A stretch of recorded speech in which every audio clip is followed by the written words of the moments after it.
Tudo bem, gente?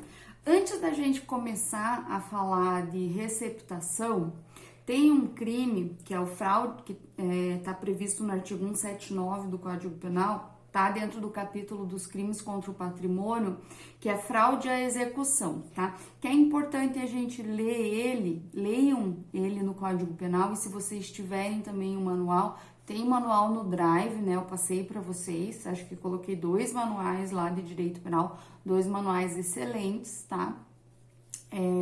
Se eu não me engano, um deles é de um promotor, do Marcão, ou do Renato Brasileiro, não lembro. Acho que do Renato Brasileiro, ou do Marcão, não sei. Mas são excelentes, tá?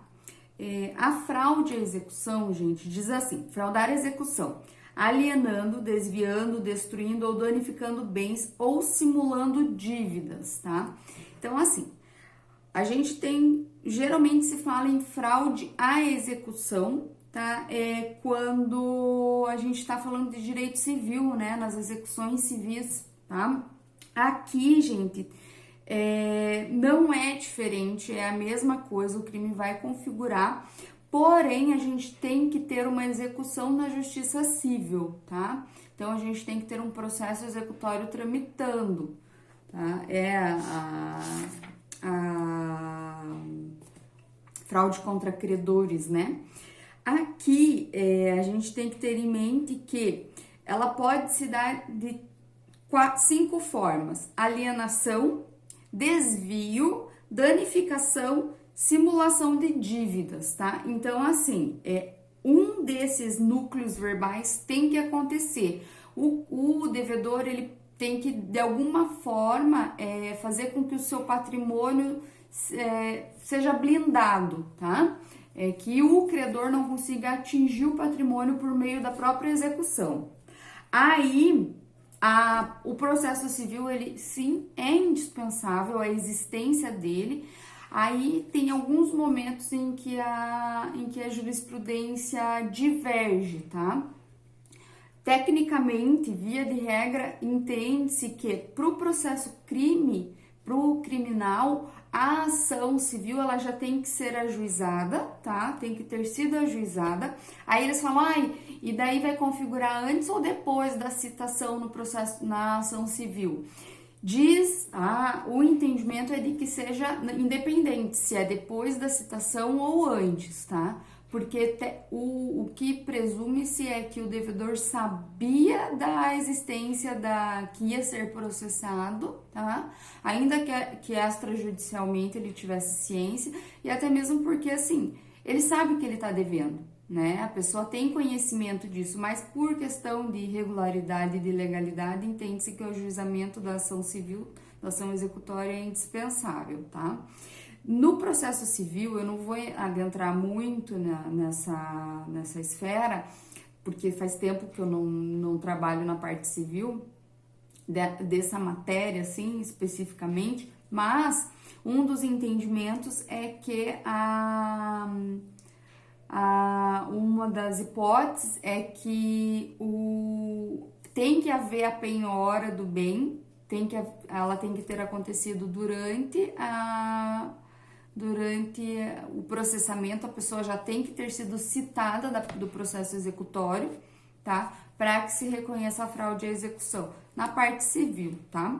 Aplicar multa, daí. Esse é um dos entendimentos do nosso TJ aqui do Paraná, tá bom? Então, a fraude à execução também é uma das hipóteses previstas no Código Penal, tá? O dolo, ele é específico, né? Consiste na ação do devedor em alienar, desviar, danificar ou simular na pendência da ação civil com a consciência e especial vontade de prejudicar o autor credor, o autor da ação civil, tá? Ação de execução.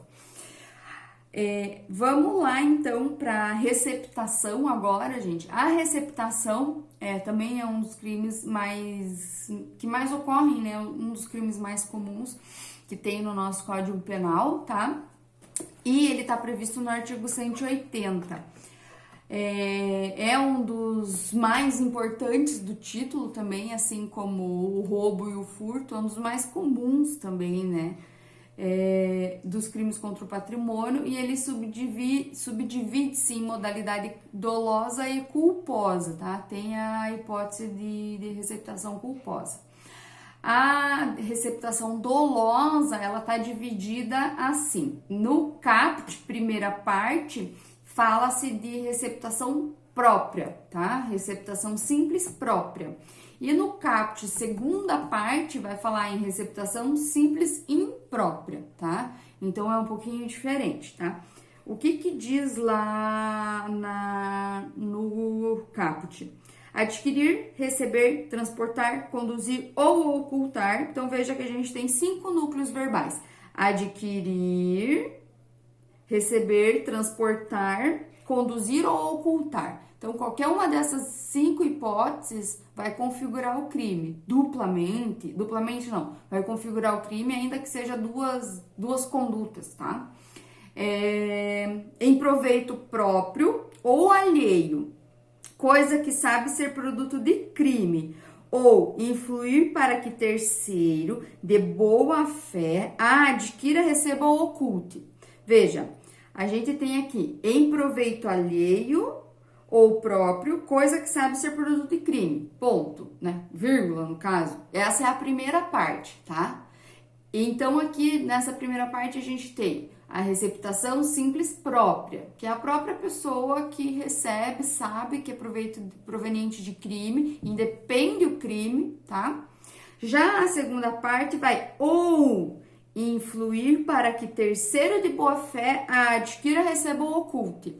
Esse terceiro de boa fé não é quem comete o crime, é quem influi, tá? Tem esse entre parênteses ali, ou influir para que terceiro. Esse influenciador, a pessoa que engana, tá? O terceiro de boa fé é quem comete a receptação simples imprópria, tá?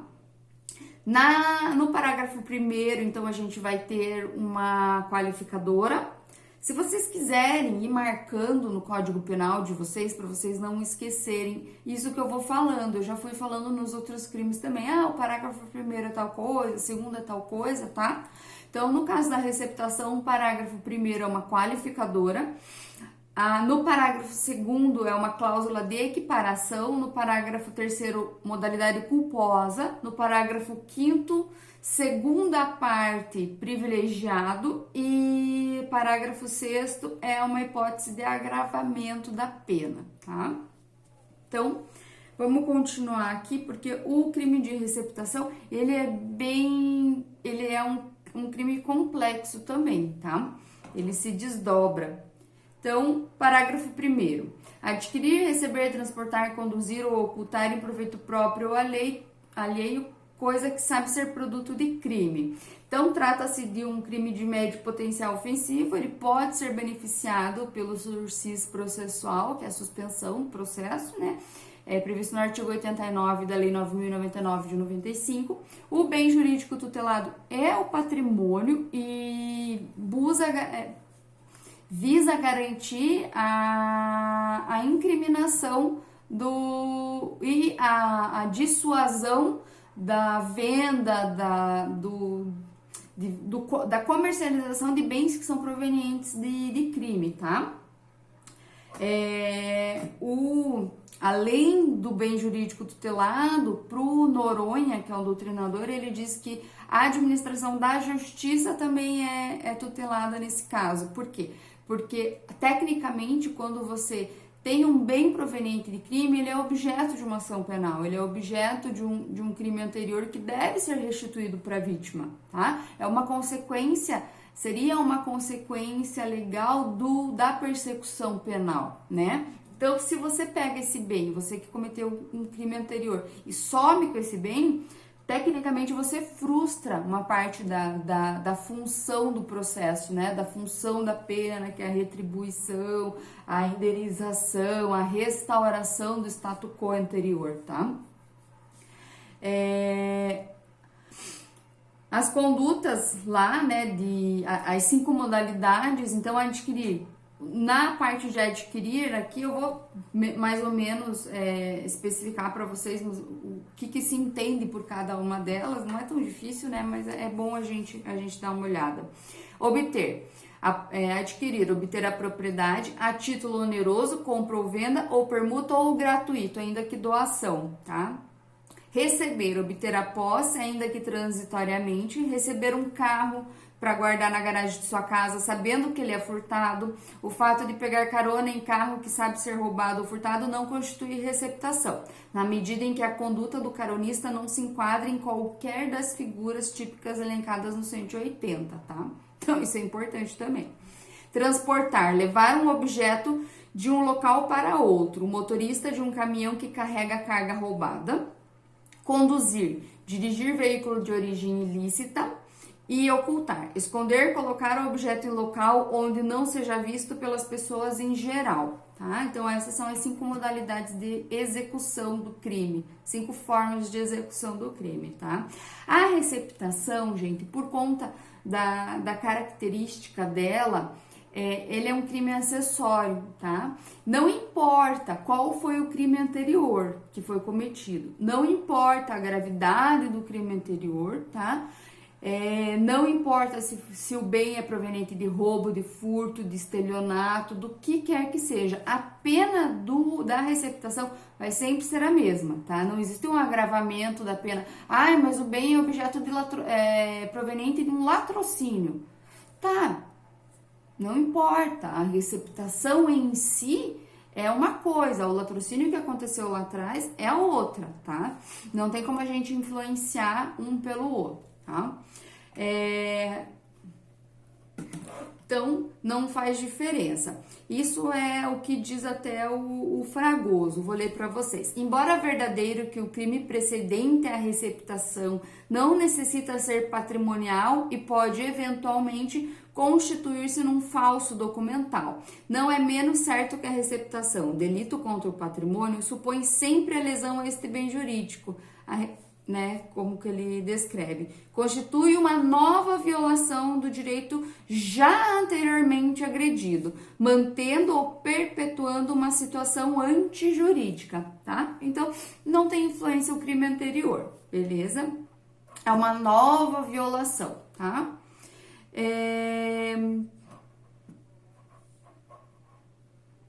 Outra coisa importante, gente, o tipo penal aqui do 180, ele fala assim, ó, prestem atenção. Adquirir, receber, transportar, conduzir ou ocultar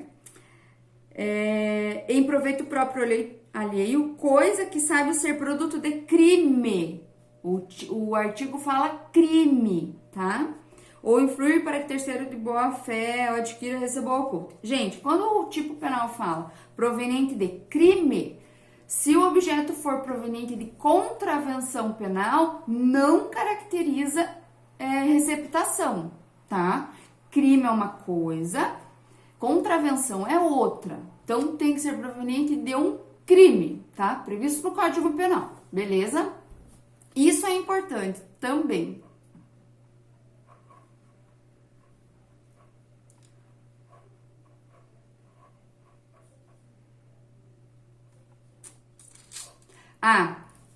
Receptação, tecnicamente, para jurisprudência, tá? Para o STJ, para o STF, para os tribunais.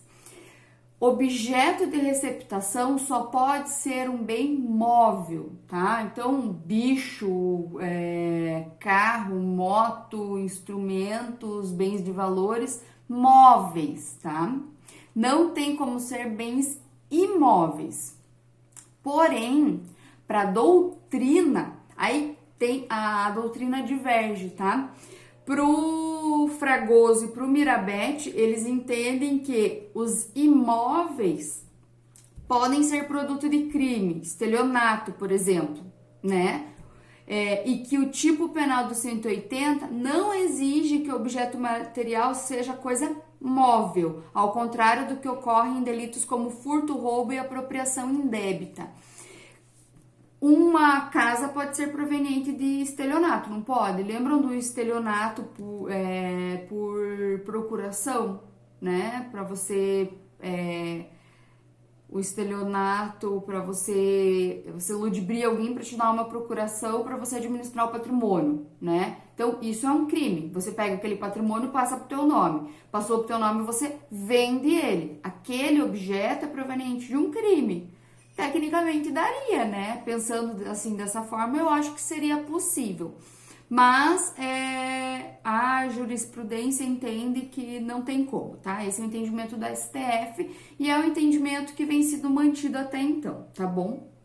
Então, caiu na prova, jurisprudencialmente, só objetos móveis podem ser objeto do crime de estelionato. Se cair na prova o entendimento doutrinário, aí vocês respondem que tem a divergência doutrinária, tá? Porque bens imóveis também podem ser objeto de crime, né?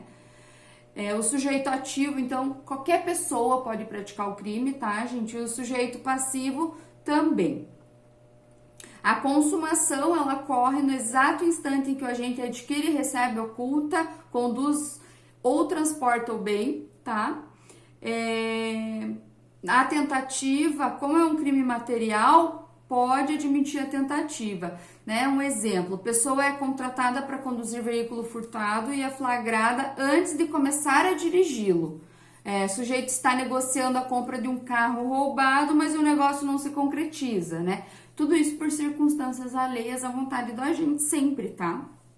Não pode esquecer. Uma coisa importante, gente, assim, a receptação, a gente sempre tem que ter em mente as coisas que às vezes a gente ouve, né? Ai, tem um celular para vender na internet. O celular comumente custa R$2.000. Ai, mas na internet tá por 800. Tem que desconfiar, né? Você tem que desconfiar. Daí você fala, você que recebeu o bem, fala assim, mas eu não sabia que era roubado. Poxa, mas você tá vendo a diferença de preço, tá? Isso também é uma das coisas que caracteriza o estelionato, tá? A receptação, tá? Então, não tem como. A receptação qualificada, que é a do parágrafo 1º, é quando ocorre esse crime, porém o objeto ele é destinado para atividade comercial ou industrial, coisa que deva ser produto de crime. Então, a pena vai aumentar, tá? De 3 a 8 anos. Então, o objetivo desse bem adquirido é para comercialização. Também vai aumentar a pena, tá?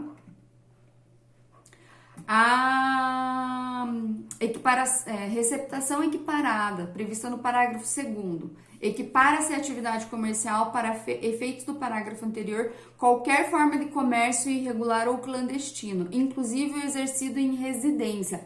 Aqui a intenção é realmente desestimular. Eles citam até e falam de camelô, tá? Para as pessoas não saírem vendendo coisas que são provenientes de crime, tá?